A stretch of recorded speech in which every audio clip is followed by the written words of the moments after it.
To address controller drift in Call of Duty, follow this step-by-step guide to troubleshoot and potentially fix the issue. This guide will help you identify the problem and implement solutions effectively. Step 1. Identify the drift. Check if your controller is experiencing drift by moving the analog stick without touching it.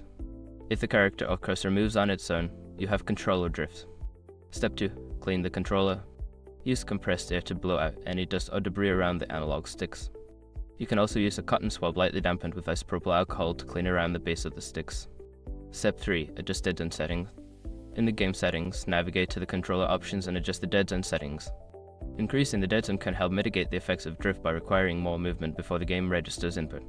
Step 4. Update controller firmware. Check if your controller has any firmware updates available. Connect your controller to your console or PC and follow the manufacturer's instructions to update the firmware. Step 5. Replace or repair the controller.